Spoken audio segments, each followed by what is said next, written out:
Hello, everyone.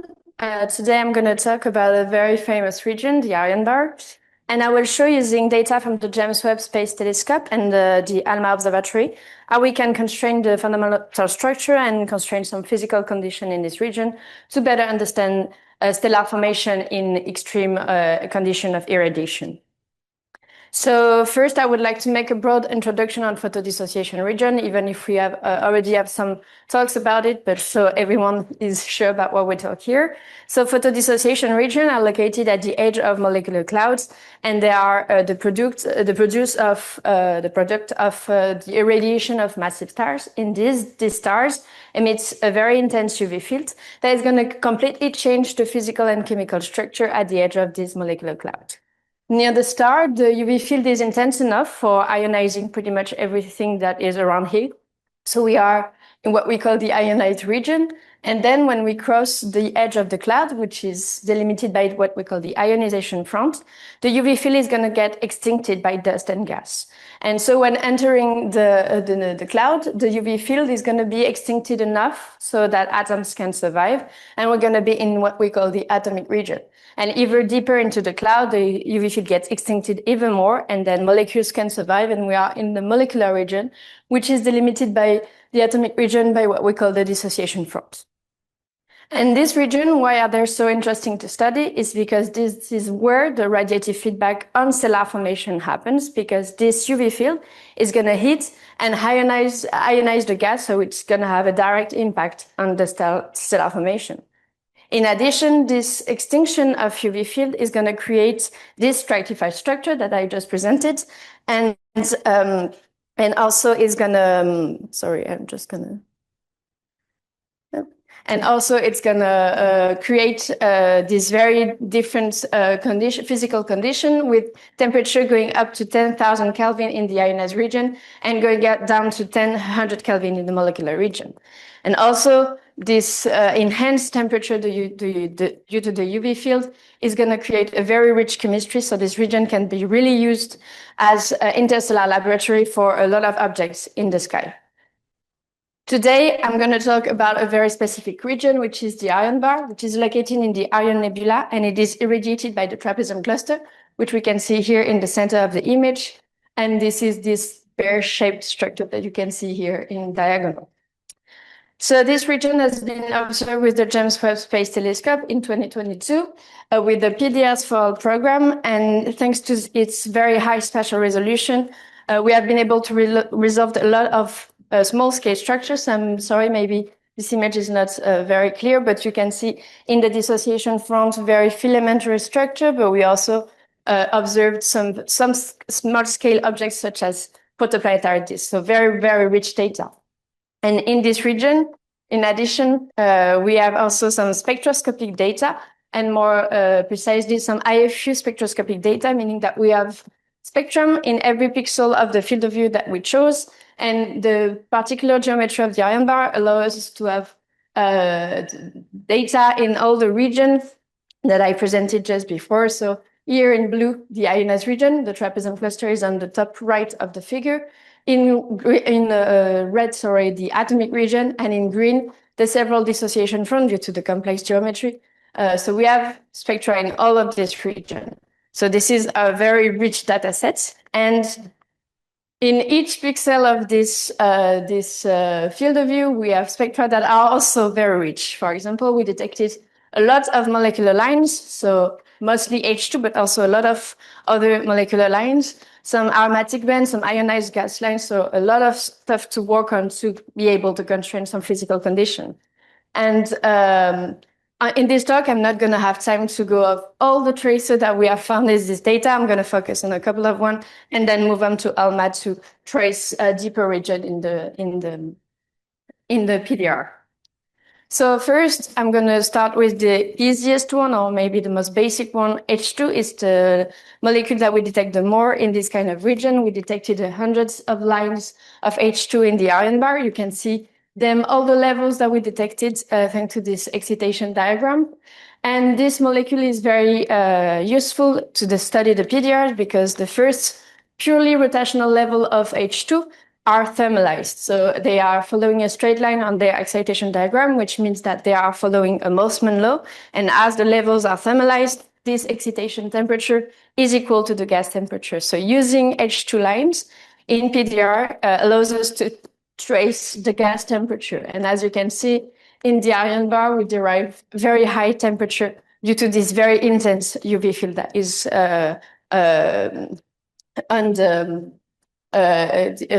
that is incident in the PDR. Also using H2, I'm not going to go exactly into detail on we can do it, but we can derive a density. It's pretty uncertain because the geometry of the region is complex, but we can have access to an estimation of the density in the dissociation force. So also you can see that this is a very dense PDR, 2×10⁵ per centimeter cube. So we have access to the temperature and the density in the dissociation force using these lines. I'm going to show you now another tracer that is a bit less common. In this region, we detected HD, a rotational line of HD, which you can see here that are marked in green. So here is a spectrum in the dissociation front zoomed on the region where we detected these lines. So they are in green here. And when we detected this line, that started a collaboration with modelers in the Lux laboratory to try and reproduce this line with the Meudon PDR code and try to see what we can get out of them. And the first thing we discovered is that the DHD transition, which you can see here, is before, so closer to the edge of the cloud than the H2 transition, which could mean that they are going to trace slightly different region than the H2 lines. So this could be a nice tracer to trace more the atomic region. Even if it's a molecule, we see that these rotational lines actually peak in the atomic region. So as you can imagine, you see the lines are very, very faint, and we don't have that many of them. So it was pretty difficult to constrain a very precise estimation of density or thermal pressure from these lines. But still, using the Meudon PDR code, we could reproduce these lines. You can see here the fit of the line in blue. You can see that we can reproduce the HD line pretty well with an isobaric model at a thermal pressure of 5×10⁵, so which is equal to a density at the dissociation front around 10⁵. So this is nice because you see this is close to what we get from H2, which means this is not completely off. So we have another estimate of density thanks to this other tracer. So once again, I told you that we have many tracers with the James Webb Space Telescope in the spectra. I will not have time to go on all of them, so I will move on to ALMA data. So I say ALMA data, and then I show you ARAM data, but so you have the biggest picture.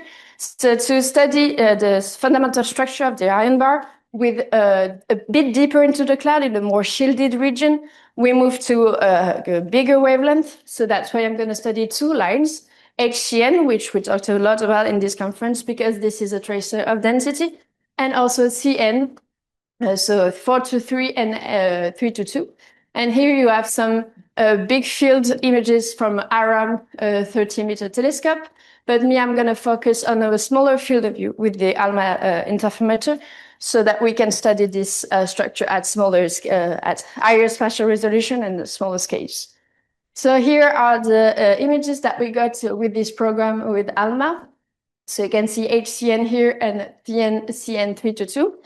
The first thing we realized, so what we wanted to do with these lines is to try to see if we can observe some small scale variation of density inside the PDR, because it has been long thought that in the PDR we have small density clumps that are located in an interclump medium at lower density. And the first thing we see is that this emission seems rather smooth compared to the very structure, for example, H2, which here is James Webb, of course, or C2H, that is also located at this dissociation front. You can see that HCN and CN are rather smooth, so we don't seem to detect these small scale clumps that we were expected. And the second thing that is very interesting is that we were expecting HCN to peak deeper into the PDR to trace colder and denser gas. And what we see, so you can see a spatial cut following the green line here, that HCN, which is in blue, and H2 that is in red, you can see that everything peaks very, very close. So that means that we are moving from the warm gas to the colder gas, or at least where HCN peaks very, very quickly. So this is a result that we were not expecting, and it is kind of interesting. So that's why we wanted to study that then. So as I told you, we use HCN because this is a tracer of density. So when we got this data, the first thing we thought was to compare it with some radiative models to try to see from the intensity of these maps, we can derive the gas density.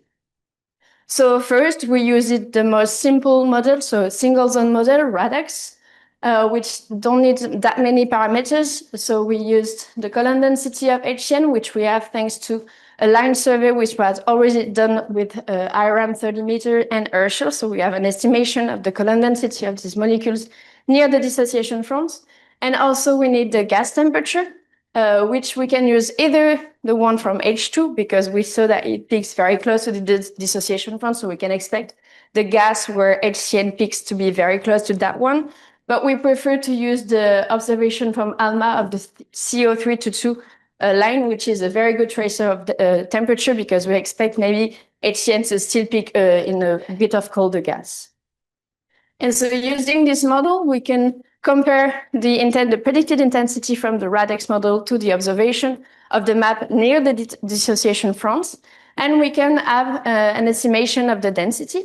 So as you can see, we derive density that are much higher than what we derive from H2 and HD in the James Webb data. So that was the first analysis, but the thing is that with a single zone model, we cannot take into account the variation of, for example, column density or density in the field of view. So this is a bit, this is really a first approximation. So what we wanted to do is to verify using the Meudon PDR code, if we could probe some variation on the field of view, because indeed the column density of HCN and CN varies a lot with densities. So if we take only one column density for the whole field of view, we might be missing something. So we did that, and with the Meudon PDR code, the comparison with observation might be a bit more difficult because we cannot compare directly absolute intensity because they depend on the geometry of the PDR. But as we show from the maps that HCN and CN seems to be originating from the same region, then their ratio could be directly compared from observation and models, and we can derive something out of that. And this is great because when we did that, so comparing the ratio that we have on the maps with the models at different densities, we derived similar density that we did with RADAX. So both methods are consistent, so we were happy. And so what you see, as I told you, a lot higher than what we got in the before dissociation fronts, so 10 to 20 times higher than what we derived in the atomic region. So this is a clear view of a density gradient in the PDR using this multi-wavelength study. So this is a very nice result because this could explain why before we thought that there was high density clumps, because we were seeing traces from a different density medium and we could not explain that. And maybe what we are seeing actually is only a density gradient. So a lot of studies now are thinking that this is the right answer, but this is nice that with this observation, we can kind of agree with that.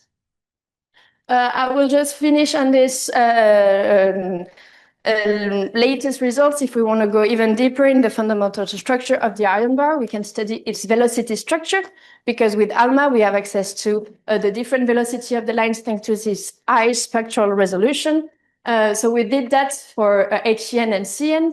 And this is true that when we are looking at this velocity maps, so you have the velocity of the bar around 10.5, and you can see that it's true that at redshifted velocity, the emission seems a bit more clumpy or structures. You can see this bump filaments. So we wanted to understand what was really happening there. And what I did first was to study the line profile over the field of view to see what was maybe explaining this redshifted part. And you can see, I think this is a very nice result. HCN always have two components. It means that it peaks at the velocity of the bar, which is here in red. So HCN line profile is in pink. But you can see that there seems to be a component at 1 kilometer per second above the velocity of the bar. And this is pretty consistent all over the map.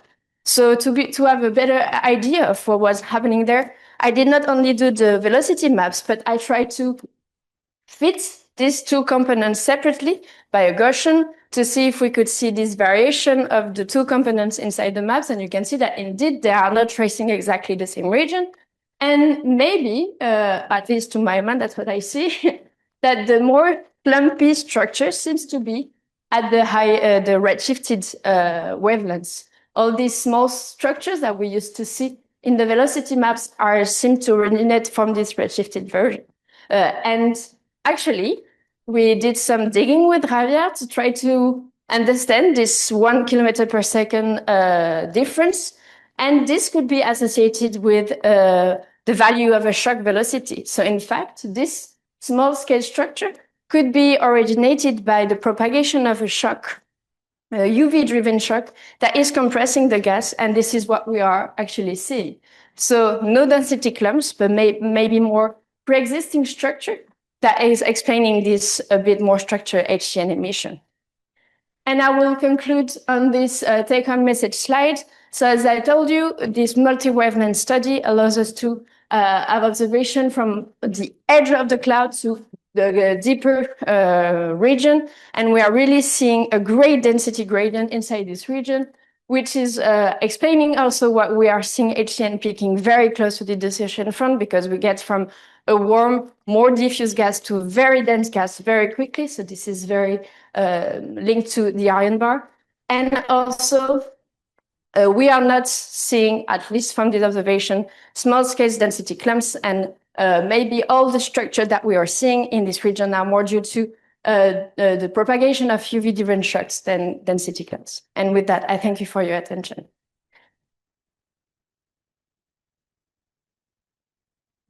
So we have time for questions.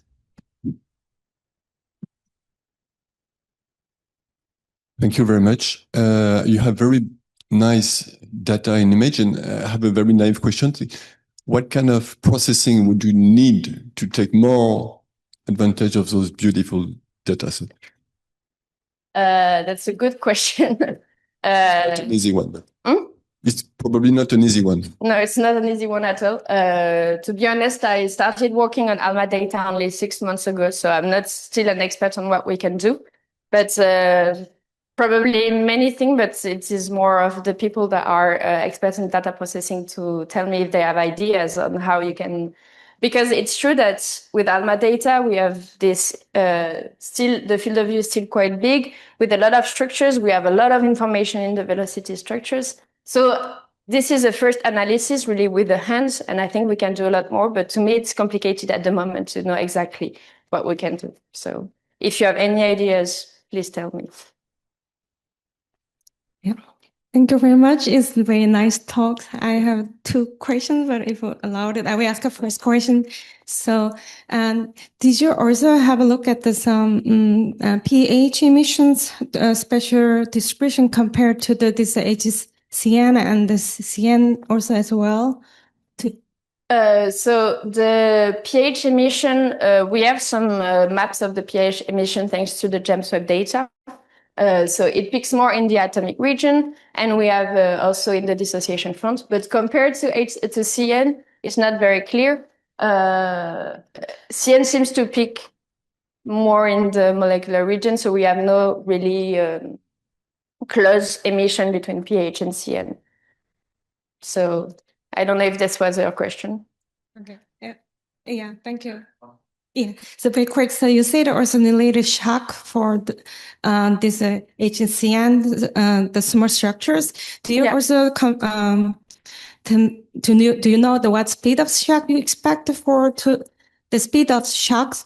Do you expect what speed of shock do you expect to make it this kind of? So that's what we were saying. So it's difficult to have a precise estimation. This is also, so the estimation we made from 1 kilometer per second is we find from analytic models that for the Orion Bar derived around 6 kilometers per second. And what we are seeing is only the projection of the shocks, because the Orion Bar is edge-on. So if you take an angle of the projection of about, I think, 80 degrees, then you can get down to 1 kilometer per second. But there are no at least to my knowledge, I don't have many more developed studies on this kind of studies. This is also what Emmerich did when he was working with the Hydra model. So we compared also to the value that were calculated in the Hydra model, and this is not too far off. But I think a lot more needs to be done on dynamics in PDR, which is still a very young research project. One final question. Yeah. Yes, so Marion, so you find, thank you for your nice talks. You find the density gradient. We know since several years that the PDRs are mostly a constant pressure, even since decades, if we go back to the works of Marconi 98. So do the density gradient that you find is compatible with the pressure that was deduced by other works? And one of the questions was to know if, in fact, constant pressure was not too simple and we would need a gradient of pressure, in fact. So that's my first question. And this pressure is mostly due to photoevaporation. For instance, the theory about photoevaporation says that we should have a low velocity shocks at the end. So is it all that compatible? So I think the shock is compatible with the photoevaporation. We checked with the result that you had in your paper on Hydra, that this velocity seems to be compatible. Not exactly, but I feel like the Hydra model is also the one that were published, maybe can be improved to see that if we have something more compatible. And also maybe the 1 kilometer per second I derive, it's difficult to know what is exactly the real velocity because we have this projection. So for the moment, I think with what we have, it's compatible. But the thing is that we do not get a thermal pressure, a constant thermal pressure. With this density gradient, it means that in the atomic region, we're around 510 to the 7 Kelvin per centimeter cube for the thermal pressure, but where HCN peaks, we're more to 210 to the 8. So that means that the pressure seems to increase by a factor more than 2. So this is also, I think, compatible with what there was in the Hydra model, that there's a jump in pressure. But this is true that the density we get here is still in region where the gas is really high. From sea observation, we think that it's at least 200 Kelvin and probably more because it peaks very close to H2. So for the moment, I don't think that near the dissociation from the pressure is constant.